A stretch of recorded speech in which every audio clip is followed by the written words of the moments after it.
विष्णु भगवान की जय। विष्णु पुराण संपूर्ण कथा।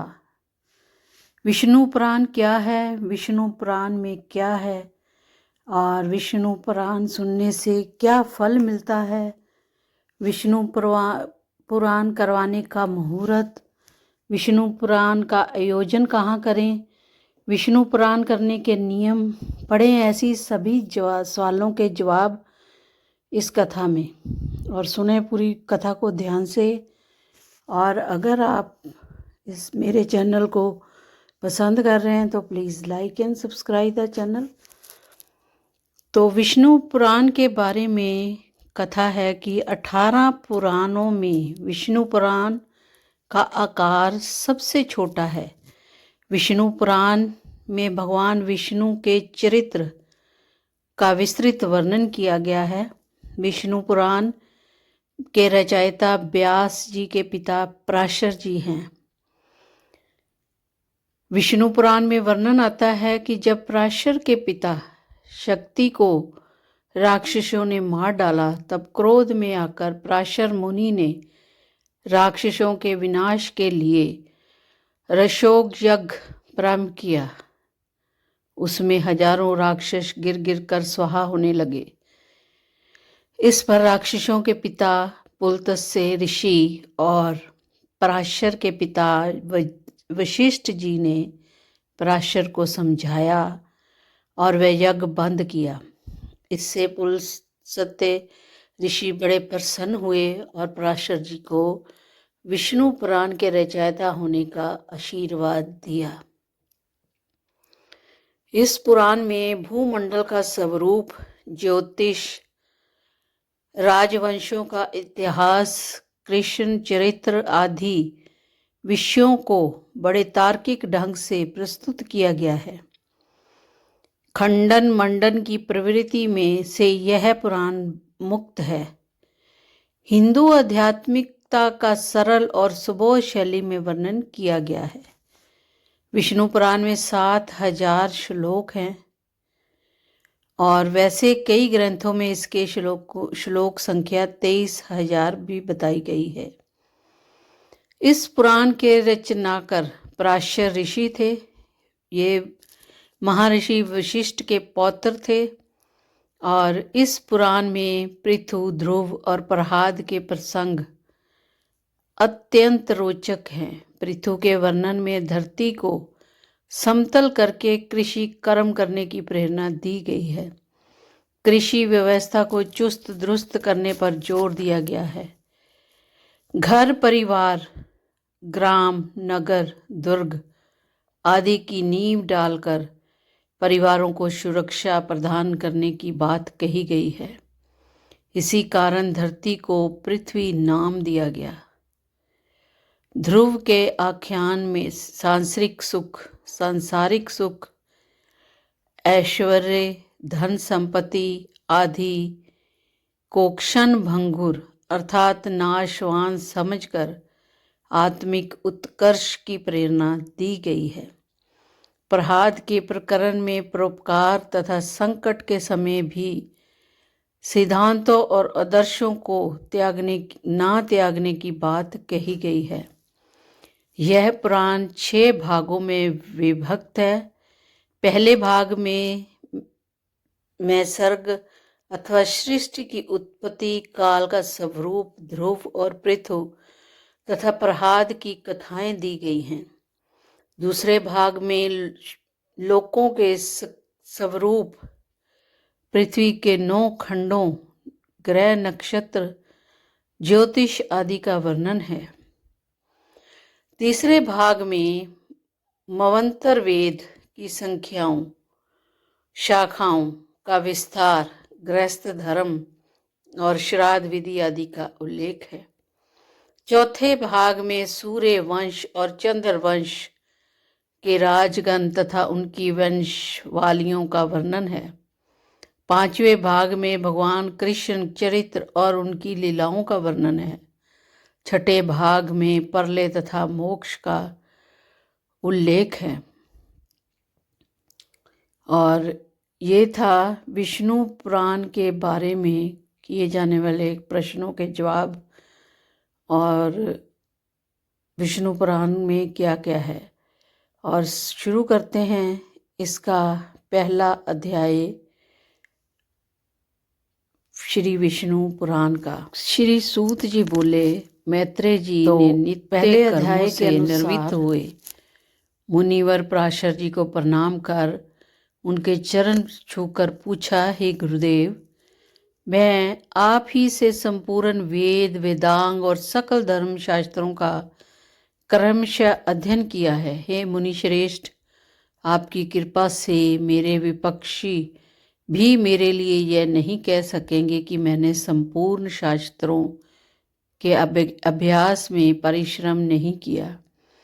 हे धर्मज्ञ, हे महाभाग, अब मैं आपको मुखविंद से यह सुनना चाहता हूँ कि ये जगत किस प्रकार उत्पन्न हुआ और आगे भी कैसे होगा, तथा हे ब्रह्मा, इस संसार का उत्पादन कारण क्या है, यह संपूर्ण चराचर किसने उत्पन्न किया है, यह पहले किस में लीन था और आगे किस में लीन हो जाएगा।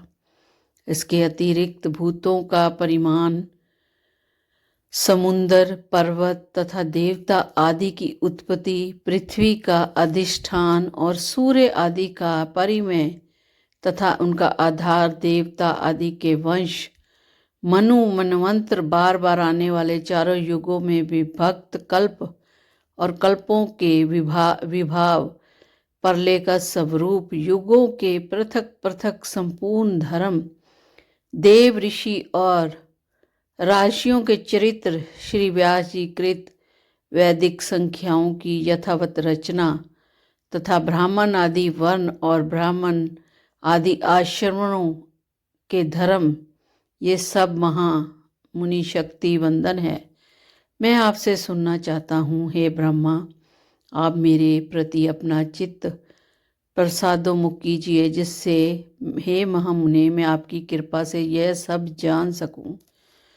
तो श्री पराशर बोले, हे धर्मज्ञ मैत्रेय, मेरे पिताजी के पिता वशिष्ठ जी ने जिनका वर्णन किया था, उस पूर्व प्रसंग का तुमने मुझे अच्छा स्मरण कराया। हे मैत्रेय, जब मैंने सुना कि पिताजी को विश्वामित्र की प्रेरणा से राक्षस ने खा लिया है और तो मुझको बड़ा क्रोध आया। तब राक्षसों का ध्वंस करने के लिए मैंने यज्ञ आरंभ किया।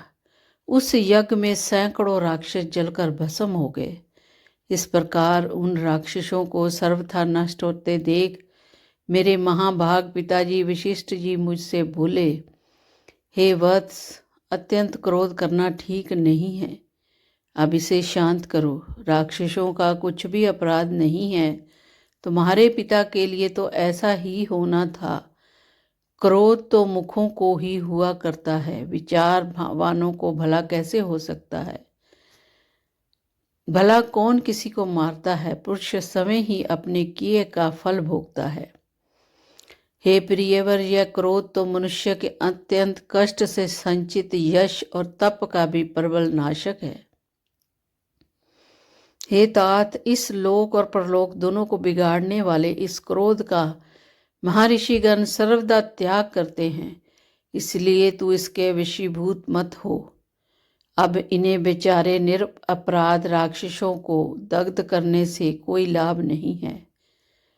आपने इस यज्ञ को समाप्त करो। साधुओं का धन तो सदा ही क्षमा ही है। महात्मा दाद जी के इस प्रकार समझाने पर उनकी बातों के गौरव का विचार करके मैंने यज्ञ समाप्त कर दिया। इससे मुनि श्रेष्ठ भगवान वशिष्ठ जी बहुत प्रसन्न हुए। उसी समय ब्रह्मा जी के पुत्र पुलस्त्य जी वहाँ आए। हे मैत्रेय, मैं उन्हें अर्घ्य दिया और मैं तब ये महर्षि पुलह के ज्येष्ठ भ्राता महाभाग पुलस्त्य जी आसन ग्रहण करके मुझसे बोले, तुमने चित्त में बड़ा वैर भाव रहने पर भी बड़े बड़े बूढ़े वशिष्ठ जी के कहने से क्षमा स्वीकार की है, इसलिए तुम संपूर्ण शास्त्रों के ज्ञाता हो। हे महाभाग, अत्यंत क्रोधित होने पर भी तुमने मेरी संतान का सर्वथा मूल्योच्छेद नहीं किया, अतः मैं तुम्हें एक और उत्तम वर देता हूँ। हे वत्स, तुम पुराण संहिता के वक्ता होगे और देवताओं के यथार्थ स्वरूप को जानोगे तथा मेरे प्रसाद से तुम्हारी निर्मल बुद्धि, प्रवृत्ति और निर्वृत्ति के उत्पन्न करने वाले कर्मों से मैं निसंदेह हो जाएगी।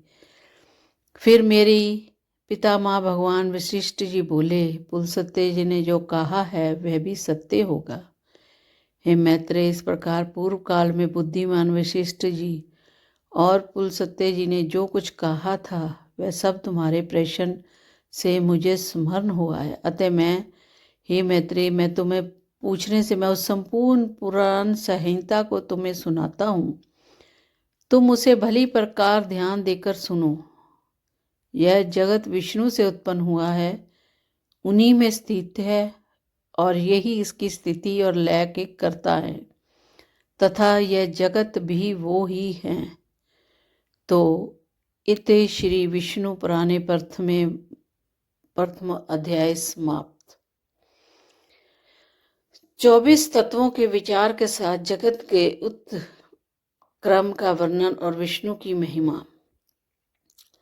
श्री पराशर जी बोले, हे ब्रह्मा, विष्णु और शंकर स्वरूप, अब मैं आपको दूसरे अध्याय की कथा सुनाता हूँ। स्थिति और संहार के कारण है तथा अपने भक्तों को संसार सागर से तारने वाले उन विकराल रहित शुद्ध अविनाशी परमात्मा सर्वदा एक रस सर्व विजय भगवान वासुदेव विष्णु को नमस्कार है, जो एक होकर भी नाना रूप वाले हैं और तथा अपने अन्य भक्तों की मुक्ति के कारण है। जो विश्व के उन विष्णु भगवान को नमस्कार है, सूक्ष्म से जो विष्णु स्वरूप प्रभु विष्णु विश्व की उत्पत्ति, स्थिति और संहार के मूल कारण है, अति निर्मल ज्ञान स्वरूप हैं, किंतु अज्ञानवश नाना पदार्थ स्वरूप से प्रतीत होते हैं, तथा जो जगत की उत्पत्ति और स्थिति में समर्थ एवं उनका संहार करने वाले हैं, उन जगदीश्वर, अजन्मा, अक्षय और अव्यय भगवान विष्णु को प्रणाम करके तुम्हें यह सारा प्रसंग कर्मशः सुनाता हूँ।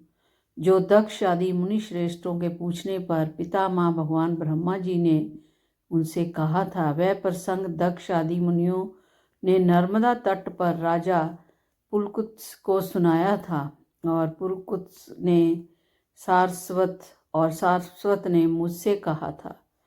जो परे से भी परे हैं, परम श्रेष्ठ अंतरात्मा स्थित परमात्मा स्वरूप, वर्ण, नाम और विश्लेषण आदि से रहित हैं, जिसमें जन्म, बुद्धि, परिणाम, क्षय, नाश और इन 6 विकारों का सर्वथा अभाव है, जिसको सर्वदा केवल है इतना ही कह सकते हैं। और इस प्रकार जो प्रधान पुरुष, व्यक्ति और काल इन चारों से परे है तथा जिसे पंडित जी ही देख पाते हैं, और वही भगवान विष्णु का परम पद है। प्रधान पुरुष, वक्त और काल, ये भगवान विष्णु के पृथक पृथक संसार की उत्पत्ति, पालन और संहार के प्रकाश तथा उत्पाद के कारण है। भगवान विष्णु जो व्यक्त, अव्यक्त, पुरुष और काल रूप में स्थित हैं, उनकी बाल व्रत क्रीड़ा को समझो। उनमें से अव्यक्त जो सदस्वरूप कारण, शक्ति विशिष्ट और नित्य सदा एक रस श्रेष्ठ मुनिजन, प्रधान तथा सूक्ष्म प्रकृति के हैं,